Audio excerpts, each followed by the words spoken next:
monggo ingkang kepareng beksa panyuwun Slendang Sutra Kuning Larang Udan Lewung Ora Jonggrang.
Jangkepun kibar prakadang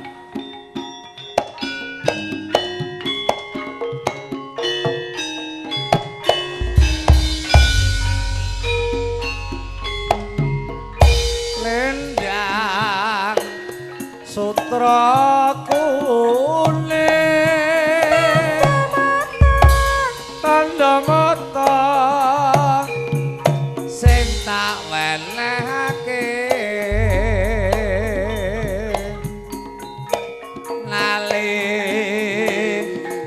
semana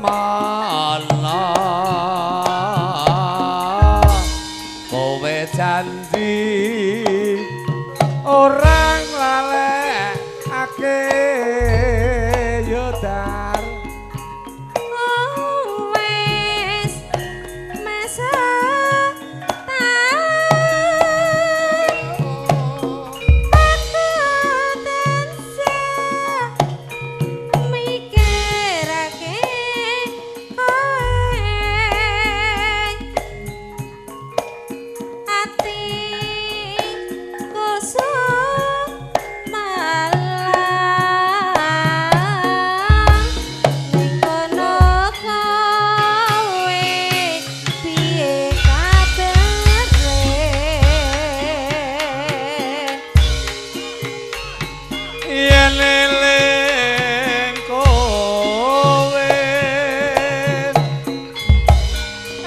nyanding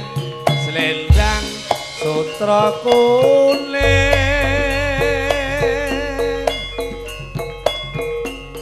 wong sing tak puji muga enggal bali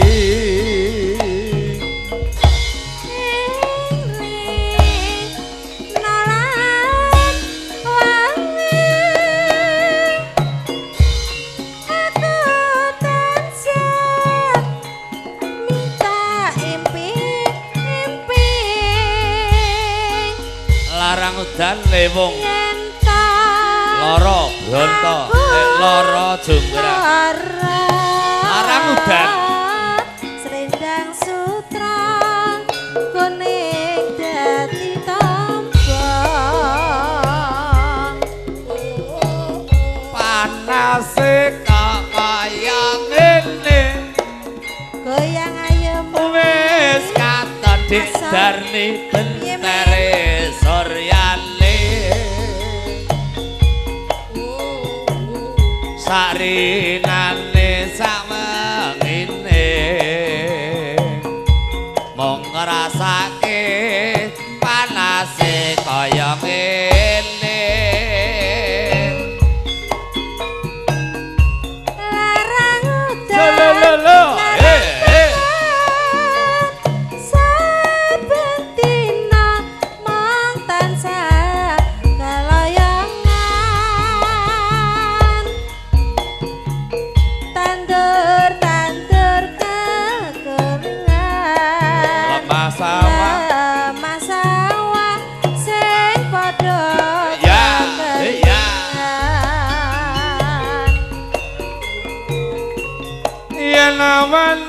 golek yup-yupan ora betah panase panas tenan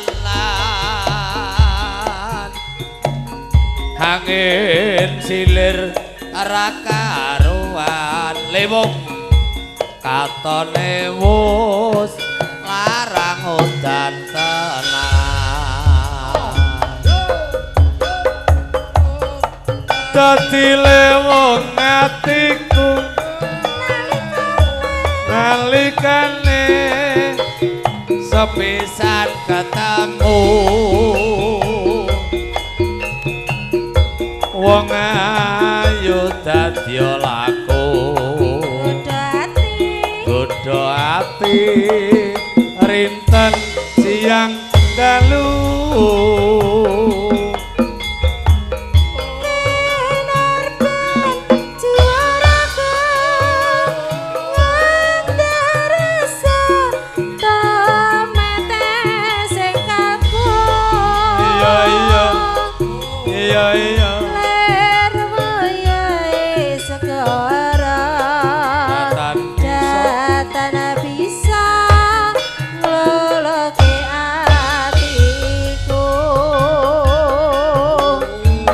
suwe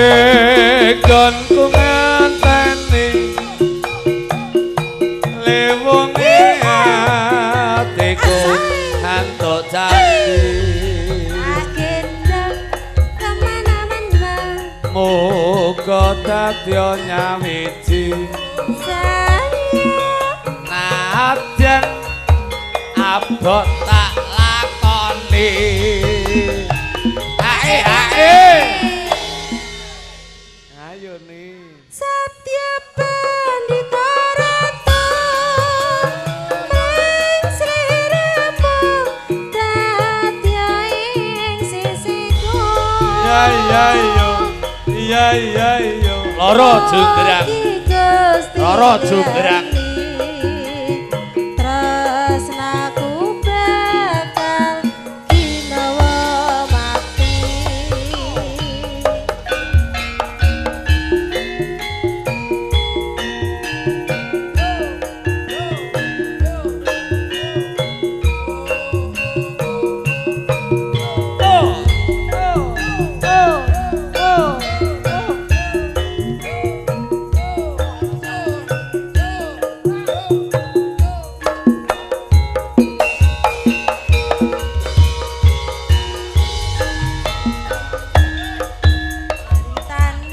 wong seneng tunggal sakbale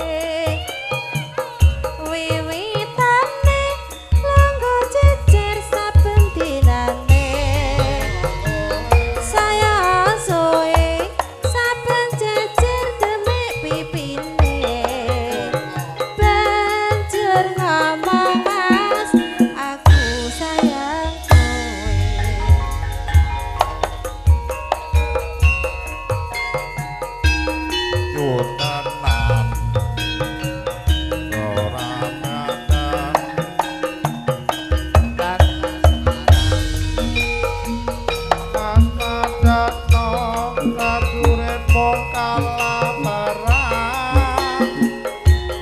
iya jonggrang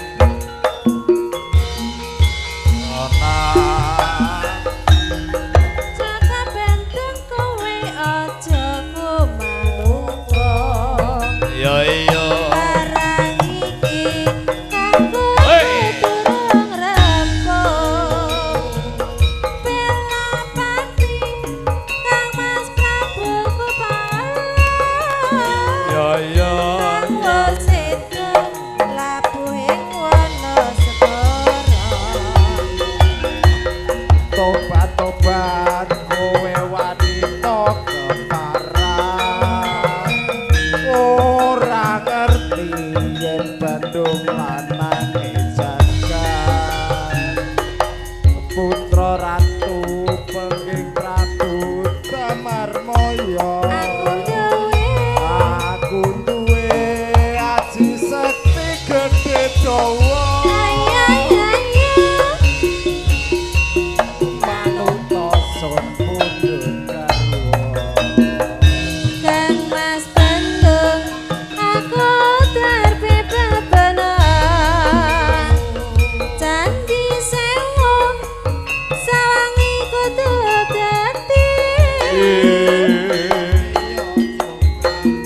nyuwunmu tak turuti. Terima kasih pangandika Bapak Panitia taksih wonten beksan, namung saderengipun kepareng katur iki lagu sing isor iki apa iki? Ati loro iki maksude piye? Nah, loro ati loro ngono. Nggih. Pareng monggo selingan satu lagu Dimas Plompong